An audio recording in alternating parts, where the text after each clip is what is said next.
네, 하나님의 말씀 고린도전서 16장 13절, 14절입니다. 고린도전서 16장 13절 말씀. 깨어 믿음에 굳게 서서 남자답게 강건하라. 너희 모든 일을 사랑으로 행하라. 아멘. 오늘 본문은 고린도전서 16장 13절, 14절 두 절을 가지고 하나님 말씀 증거하는데, 다 같이 13절, 14절 다 같이 읽어보겠습니다. 시작.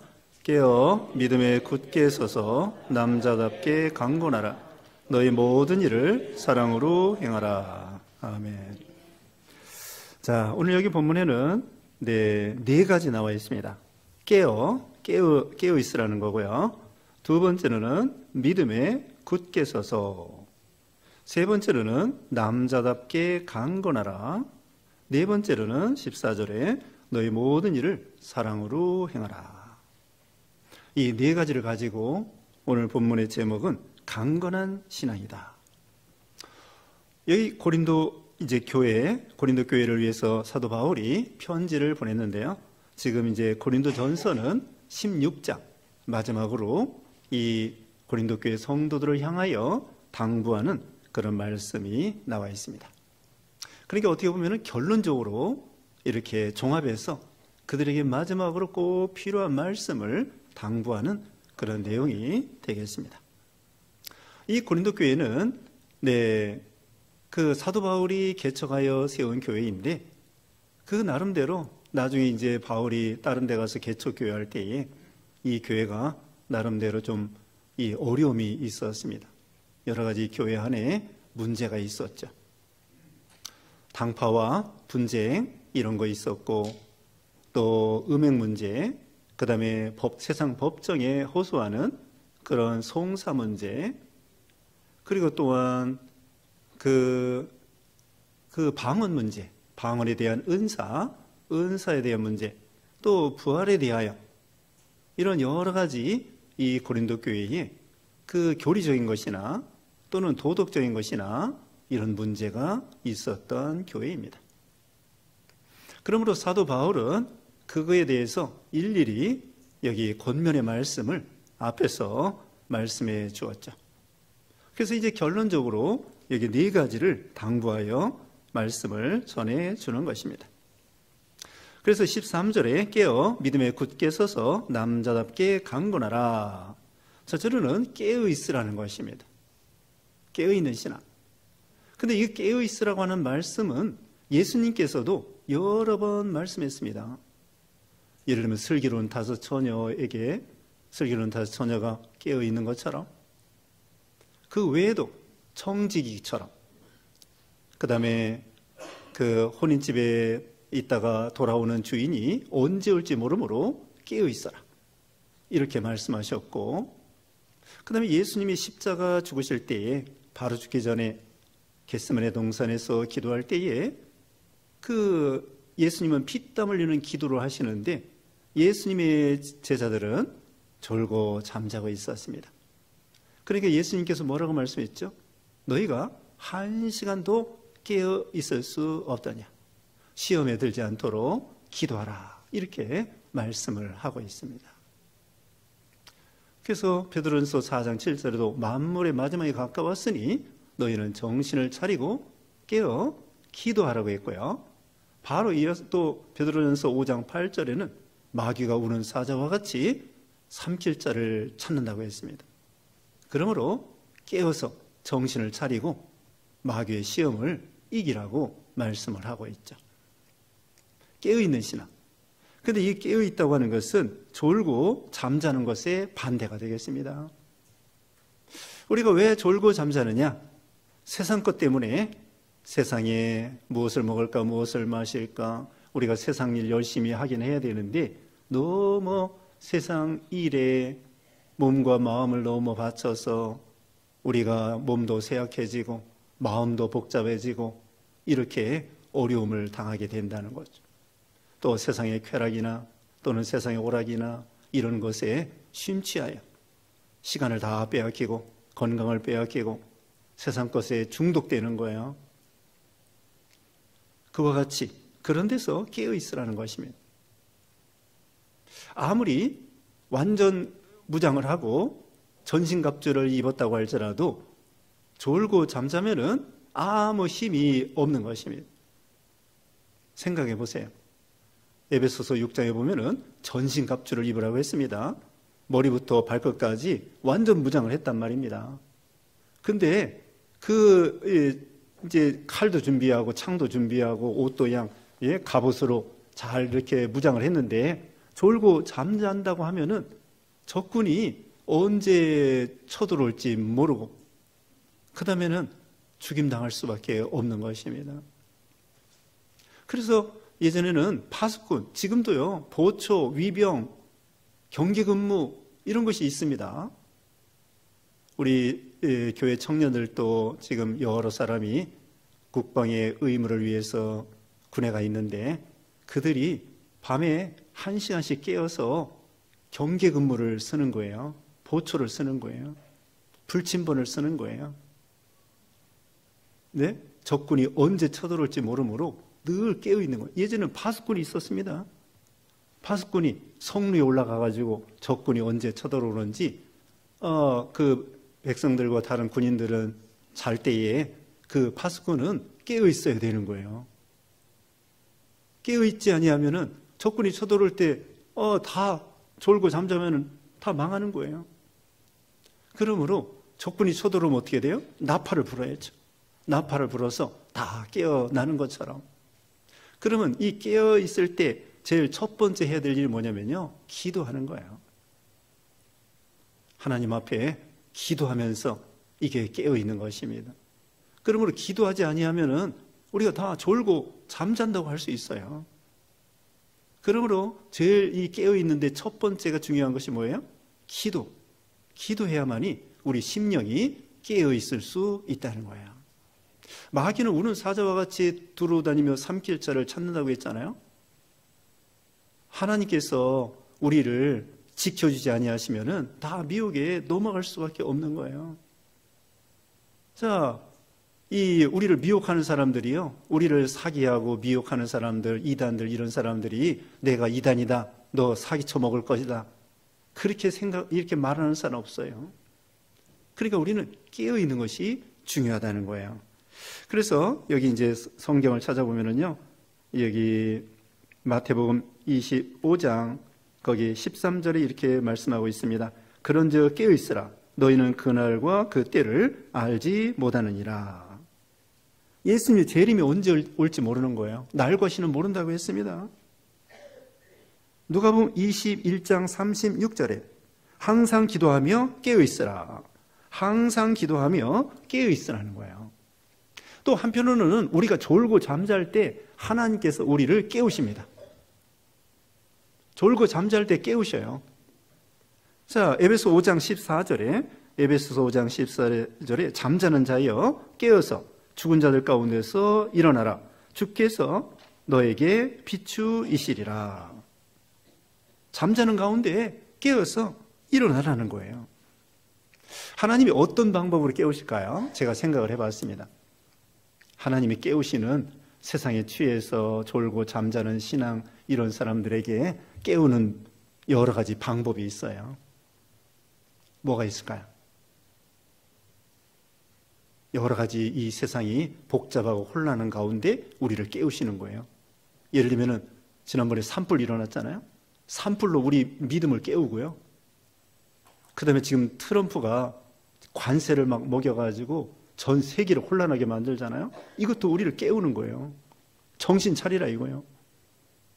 또 계속해서 우크라이나 러시아 전쟁, 그리고 지진, 미얀마에서 지진이 일어났잖아요.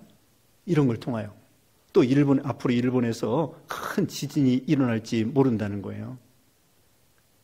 이런 거, 어떤 경제적인 문제, 또 이런 세계적인 문제, 또는 기후재앙, 이런 것도 우리에게 이 세상에 빠져서 심취해서 신앙이 졸고 잠자는 가운데 있는 우리들을 하나님께서 그런 방법으로 깨우시는 거예요. 시골에서 고구마 키우잖아요.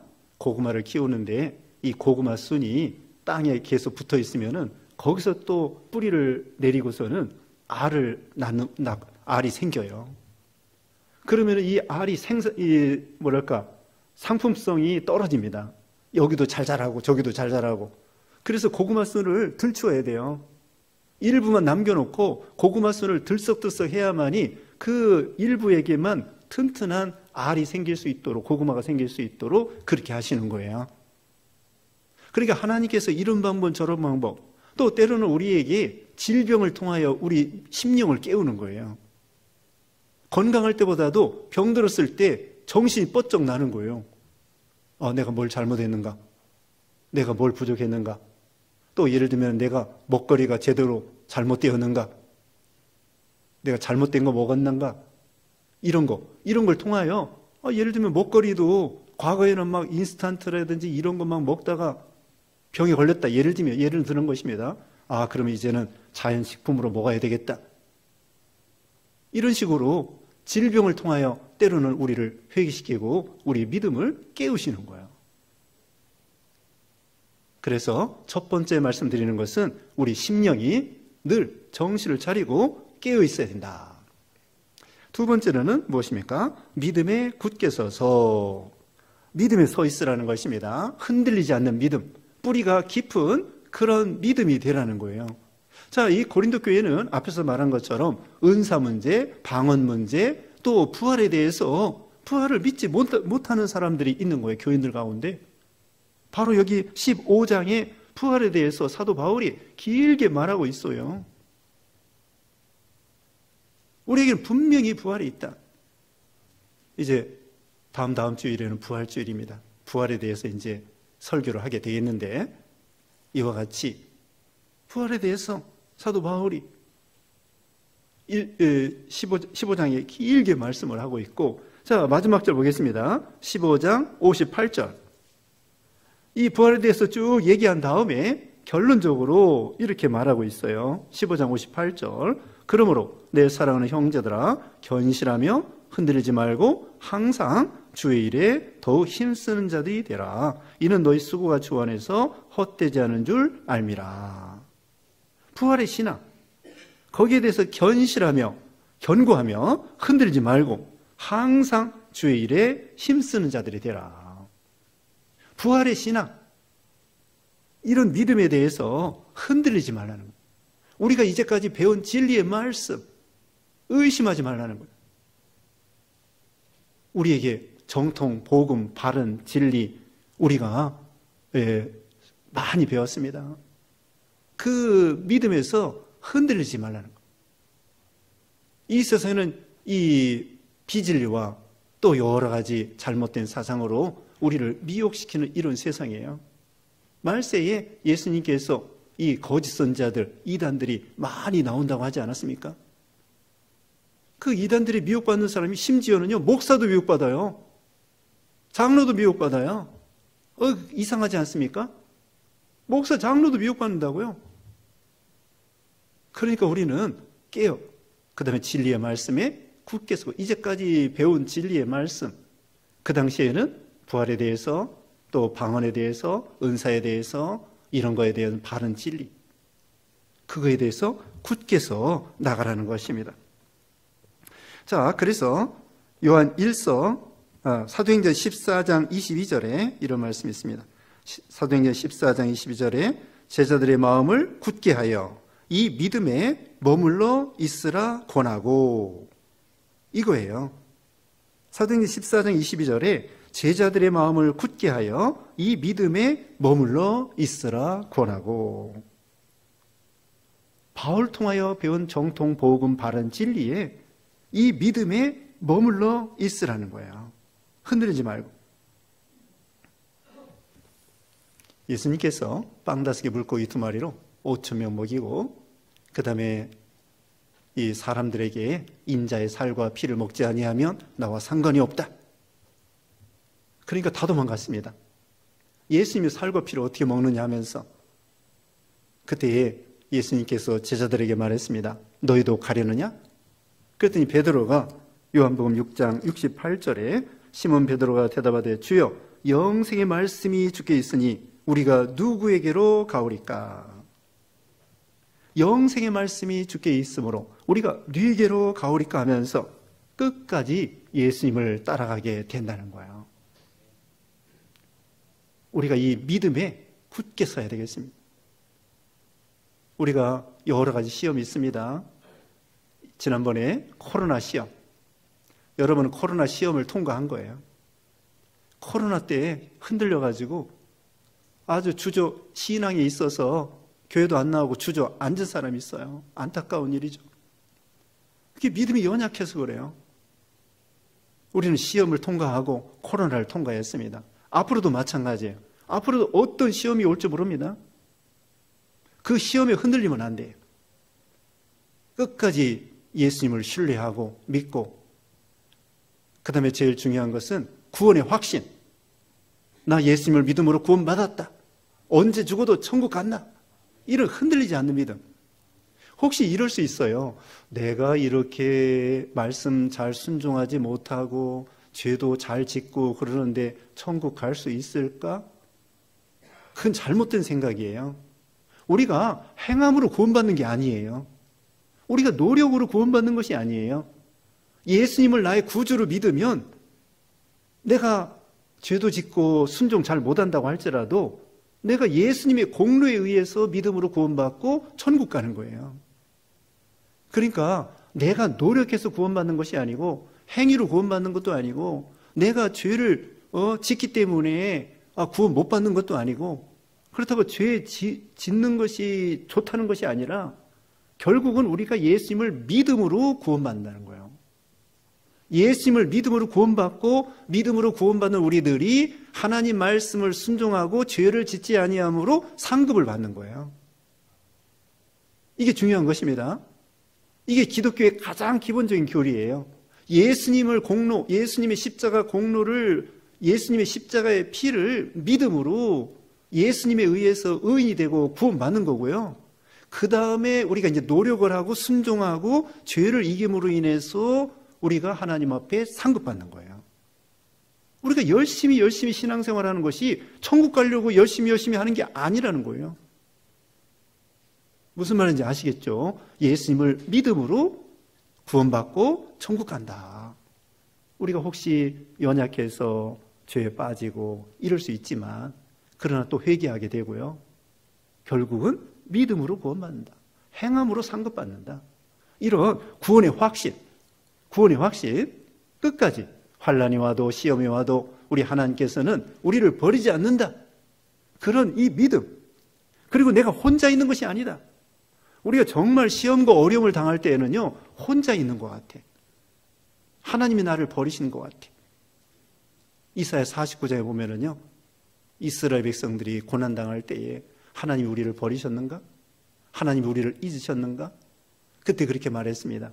여인이 어찌 자식을 잊겠으며 자기 태에서 난 아들을 긍휼히 여기지 않겠느냐? 그들은 혹시 잊을지라도 나는 너희를 잊지 않겠다. 의심하지 말라는 거예요. 의심하지 말라는 거야. 우리가 어려움 당할 때 혼자 있는 것이 아니라 하나님이 함께 하신다는 거예요. 임마누엘 예수님께서. 정말 어려울 때에는 하나님이 금방 안 도와주니까 하나님이 과연 계신가? 근데 우리가 의심이 난다고요. 연약하기 때문에 그때 의심하지 말라는 거예요. 우리가 하나님을 참 믿는 것이 부족한다고 할지라도 하나님은 우리를 버리지 않는다는 거예요. 내가 하나님의 손을 잘 붙잡지 못한다고 할지라도 하나님은 우리 손을 놓지 않는다는 거예요. 그걸 의심하지 말라는 거예요. 하나님이 우리를 결코, 예수님의 피로 값주고 살 정도로 우리를 사랑해 주셨는데 하나님이 우리를 버리실 리가 있나요? 그걸 의심하지 말라는 거예요. 하나님 우리를 결코 버리지 않는다. 함께 하신다. 임마누엘 예수님이시다. 그 다음에 그래서 믿음에 굳게 서서요, 어떤 환난과 시험이 있어도 또 미혹이 있어도 그 믿음에서 흔들리지 않는 그런 굳건한 믿음. 그 다음에 세 번째로는요, 남자답게 강건하라. 자, 남자답게 강건하라고 하니까 여성들은 어때요? 좀 서운하십니까? 이것은요, 여성이나 남성이나 이건 무슨 남자를 이렇게 높여주는 것이 아니고요. 이것은 남자답게 말 그대로 여성이나 남자나 믿음 있는 사람이 강한 사람이 되는 거예요. 남자도요, 믿음이 없으면 약해요. 뻥뻥 넘어간다고. 여성이라고 할지라도 믿음에 굳게 서 나가면은 신앙을 지킬 수 있는 거죠. 그래서 여성이나 남성이나 그게 중요한 것이 아니라 보통 육신적으로는 남자가 좀 강하다고 할 수 있겠죠. 그러나 신앙에 있어서는 여성이나 남성이나 그게 중요한 것이 아니라 강한 사람이 되라는 것입니다. 강건하라. 어떻게 강건해질 수 있을까요? 우리는 다 연약합니다. 우리는 양과 같이 미련하고 약해요. 어떻게 하면 강해질 수 있을까요? 어떻게 하면 강해지냐면요, 하나님을 의지해야 되는 거예요. 하나님을 의지하는 게 중요합니다. 이 종이가요, 한 장이 이거 아무 맥이 없습니다. 종이가 이게 맥이 없어요. 힘이 없어요. 근데 이게 벽에 붙어 있으면요, 벽만큼 강해지는 거예요. 네? 이 종이가 아무것도 아니지만 이게 벽에 붙어 있으면 벽지가 돼가지고 벽만큼 강해지는 거예요. 그럼 우리가 하나님을 의지하는 게 중요해요. 내 힘으로는 이 험한 세상을 이길 수가 없어요. 하나님을 의지하는 거예요. 그게 믿음이야, 결국은. 다윗이 골리앗을 이길 때에 너는 칼과 창과 단창으로 나오거니와 나는 내가 모두 가는 만군의 여호와의 이름으로 나가노라. 하나님을 의지한다는 거예요. 이 세상에 아무리 강한 나라도 오늘 새벽에도 말씀했는데요, 아수르 제국, 바벨론 제국, 또 헬라 제국, 로마 제국, 다 세상 나라는 흥망성쇠가 있어요. 세상 국가 의지할 거 없고요, 돈 의지할 거 없고요, 권세 의지할 거 없고요, 계급장 떨어지면요 아무것도 아니에요. 대통령 떨어지면 아무것도 아니에요. 세상 권세 의지할 거 없어요. 돈 의지할 거 없어요. 건강 의지할 거 없어요. 오직 하나님을 의지할 때에, 그때에 강한, 이 영적으로 강한, 심령이 강한 그런 사람이 될 수 있다는 거예요. 여호수아에게 말했습니다. 여호수아 1장 7절에 극강 담대하라고 했습니다. 좌로나 우로나 치우치지 말고 하나님의 말씀을 순종하라고 했습니다. 극강 담대하라는 거예요. 하나님이 우리에게 힘을 주십니다. 제가 새벽에 이렇게 말씀했습니다. 전지하신 하나님 앞에 지혜를 달라고 기도하고요, 전능하신 하나님 앞에 우리는 능력을 달라고 기도하고요, 거룩하신 하나님 앞에 우리를 거룩하게 해 주시옵소서, 이렇게 기도하라는 거예요. 여러분들 그렇게 하시기 바랍니다. 전지하신 하나님 앞에 뭘 구해요? 지혜를 구하고, 전능하신 하나님 앞에 뭘 구해요? 능력을 구하고, 거룩하신 하나님 앞에 하나님 저도 거룩하게 되게 하여 주시옵소서, 그런 기도를 하는 거예요. 이와 같이 우리는 약하지만 하나님을 의지함으로 극강 담대할 수 있다는 거예요. 또 디모데후서 2장 1절에는요 은혜 속에서 강하고 그랬습니다. 너는 그리스도 예수 안에 있는 은혜 가운데 강하고, 하나님의 은혜 속에 있으면 강해질 수 있어요. 물고기가 물 안에 있으면 어때요? 강해지는 거예요. 물고기가 물 밖에 있으면 힘이 없어지는 거예요. 우리도 하나님의 은혜 속에 있으면 강해질 수가 있습니다. 그러니까 다시 말하면 하나님을 의지할 것, 하나님의 은혜 속에 들어갈 것, 그러면은 우리 심령이 강해져서 선한 싸움에 승리할 수 있다는 거죠. 500년 전에 루터가 1517년에 종교 개혁을 했습니다. 우리가 여성도 연합 성경 공부 때, 또 남성도 성경 공부 때 말씀드렸는데요, 루터가 종교 개혁할 때 그 로마 그 천주교의 권세가 얼마나 강력합니까? 파문하고 그 다음에는 정죄하면은 그 다음에 죽는 거예요. 그 이전에 종교 개혁하다 죽은 사람이 여러 명이 돼요. 근데 루터가, 황제가 이제는 그 회의를 소집해서 다 모아놓고 루터를 신문합니다.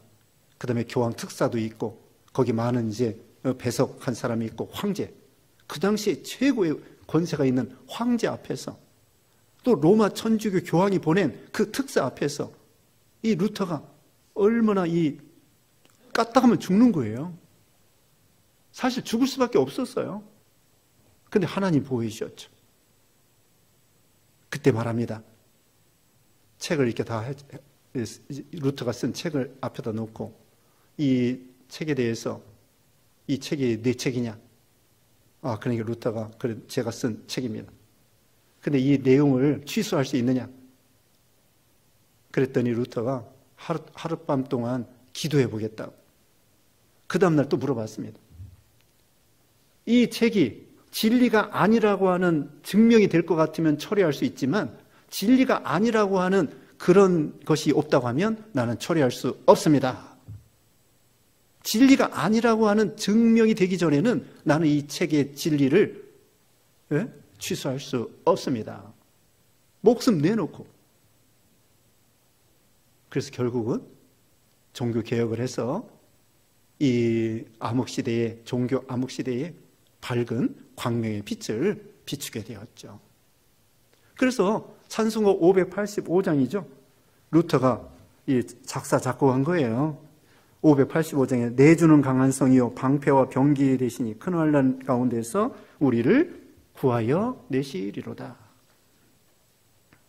그래서 우리는 강건한 신앙, 하나님의 능력을 힘입어서 열왕기상 2장 2절에 다윗이 죽으면서 솔로몬에게 말했습니다. 힘써 대장부가 되라. 힘써 대장부가 되라. 여기도 남자답게 용감하게 강건하게 용기를 얻어서 하나님을 의지함으로 담대하게.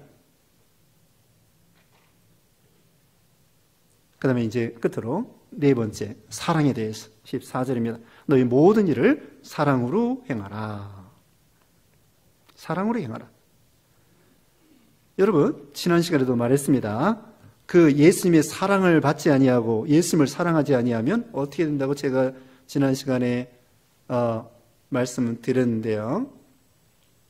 들은 것을 흘러 떠내려 보내지 말고 유념하라고 말씀했죠. 바로 지난 시간입니다.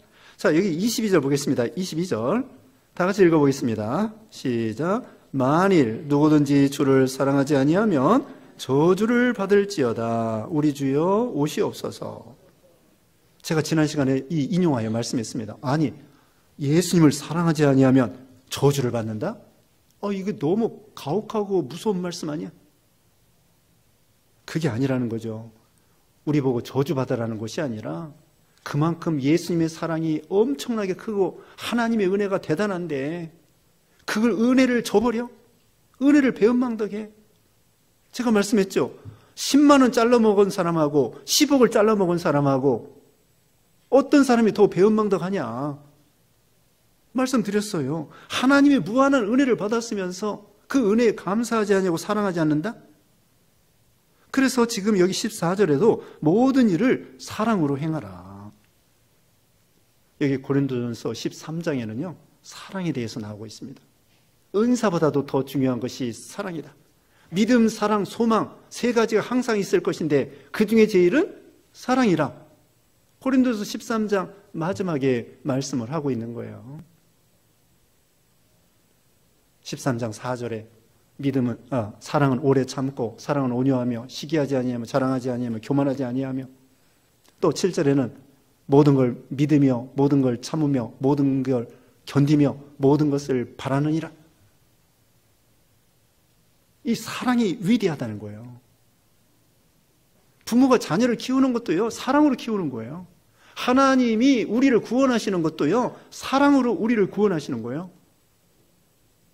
사랑이 위대한 것입니다. 사랑으로 생명을 살리는 거예요.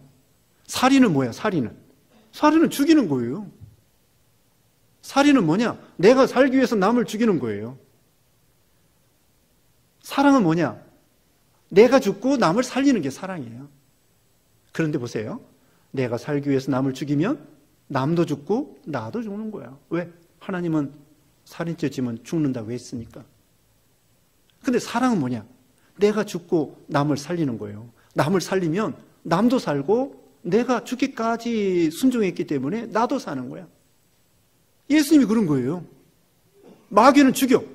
마귀는 죽여가지고 나중에 마귀도 망해. 가룟 유다 예수님 팔아버리고, 그 제사장들 예수님 막 고소하고, 빌라도 예수님이 잘못 재판하고, 예수님 죽인 거죠. 예수님 죽였는데 결국 자기들이 망한 거예요. 살인죄 졌기 때문에. 근데 예수님은 어때요? 우리를 살리기 위해서 예수님이 죽으신 거예요. 그래서 우리도 살고 예수님도 부활하신 거예요. 왜? 하나님 앞에 죽기까지 복종하면서 사랑을 완성했기 때문에 하나님이 예수님을 살릴 수밖에 없는 거예요. 이게 원리입니다. 살인은 남도 죽고 나도 죽는 거야. 사랑은 남도 살고 나도 살고, 사랑이 그렇게 좋은 거예요. 예수님이 우리 원수된 우리를 위해서 몸버려 피 흘려주심으로 우리가 살고 예수님이 부활하시고, 이게 사랑이죠. 은사보다 더 중요한 게 사랑? 공의의 법보다도 하나님은 공의의 하나님, 사랑의 하나님, 균형이 있는 거예요. 사랑과 공의. 그런데 사실은 공의도 사랑이에요. 결국은 사랑이 이 공의를 더 압도하는 그런 하나님이시라고. 그렇다고 공의를 무시하는 게 아닙니다. 하나님은요, 공의를 세우시는데, 우리 예수님이 죄가 없으신데 우리를 이렇게 우리 죄를 예수님에게 전가시켜가지고는 예수님 죽여버려요. 하나님이. 그렇게 하나님의 공의가 무섭다고. 근데 결국 이게 사랑이야. 우리를 구원하시기 위해서 예수님을 죽도록 하신 거거든. 근데 예수님이 우리를 사랑하셔서 죽도록 충성했기 때문에 예수님이 부활할 수밖에 없는 거죠. 그래서 우리가 부활의 소망, 아까 말씀했죠. 15장은 부활에 대한 말씀이다. 그래서 예수님이 분명히 부활하실 수밖에 없는 거고, 하나님 앞에 우리가 또 부활이 있고 영생이 있고, 사랑은요 생명을 살리는 거예요. 우리가 새벽에 요한 1서 배웁니다마는, 여러분 새벽에 유튜브로 새벽에 그 말씀 들으세요. 또 과거 거 들으시고, 우리 하나님은 사랑이시라. 하나님이 먼저 우리를 사랑했다. 그러므로 우리도 이웃을 내 몸과 같이 사랑하라. 말과 혀로만 사랑하지 말고 행함과 진실함으로 사랑하라. 눈에 보이는 형제를 사랑하지 아니하면서 눈에 보이지 않는 하나님을 어떻게 사랑하겠느냐. 하나님 사랑, 이웃 사랑이다. 사랑할 수 없는 사람을 사랑하고, 용서할 수 없는 사람을 용서하고, 예수님 십자가에 죽으시면서 자기를 못 박는 사람을 위해서 기도해 줬잖아요. 저들이 몰라서 저렇게 나를 십자가에 못 박습니다. 저들의 죄를 용서해 주시옵소서. 그게 예수님의 위대한 사랑. 사랑으로 생명을 살리는 거고요. 우리는 사랑할 수 없는 사람이 이 세상에 아무도 없어야 돼요. 원수까지도 사랑하고, 가족 식구부터 사랑하고, 이복 형제도 사랑하고, 이복 형제, 계모, 또 의붓 자식, 이게 사랑하기 어려운 거예요. 그것도 사랑하라. 또 뭐예요? 하여튼 회사에서 나를 괴롭히는 사람, 나를 발로 밟는 사람, 모함하는 사람, 미워하는 사람, 경쟁하는 사람, 이런 사람도 사랑하고, 모든 사람을 사랑하라는 거예요. 원수까지도. 손양원 목사님은 자기 두 아들을 죽인 그 사람을, 손양원 목사님은요, 자기 두 아들을 죽인 공산당을 자기 호적에 올렸어요. 그래가지고 안재선이라는 사람인데, 자기 두 아들을 죽인 사람이 손재선이 됐어. 그런데 참 하나님의 은혜로요, 그 손재선 그 양아들, 자기 두 아들을 죽인 그 사람의 아들이 그 손양원 목사님 그 기념관 관장이 된 거예요. 양손자지, 양손자. 자기 두 아들을 죽인 손양원 목사님 그 안재선을 자기 양아들로 삼았는데, 그 안재선의 실지 아들이 손양원 목사님의 손자인데, 그 손양원 목사님 그 사람이 목사가 됐어요. 양손자가. 그래가지고는 그 양할아버지 손양원 목사님의 기념관의 관장이 된 거예요. 야, 이게 사랑의 위대한 거예요. 얼마나 대단합니까? 그래서 우리는 모든 사람을 사랑하고, 사랑은 희생입니다. 기도해주고 축복해주고, 그 사랑한다는 건 뭐냐? 그 사람의 믿음을 도와주는 거예요. 안 믿는 사람을 전도하는 거예요. 안 믿는 가족 식구들을 전도하는 거예요. 전도가 사랑의 첫 번째입니다. 내 가족이 안 믿고 지옥 간다. 그건 사랑이 아닙니다. 내 가족이 다 예수 믿도록, 일가 친척이 예수 믿도록 기도하고 인도하고, 그게 사랑의 첫 번째. 그리고 그의 신앙을 도와줘야 돼요. 그 영혼이 잘 되도록 도와줘야 돼요. 그게 사랑이란 거예요. 시간이 다 돼서 더 할 말이 많이 있지만 여러분이 그 요점을 기억하시기 바랍니다. 기도하겠습니다. 거룩하신 하나님 감사합니다. 우리를 사랑하셔서 구원해 주신 것을 감사합니다. 우리도 깨어 믿음에 굳게 서서 남자답게 강건하고 모든 일을 사랑으로 행하는 우리가 되게 해 주시옵소서. 예수님의 이름으로 기도드리옵나이다. 아멘.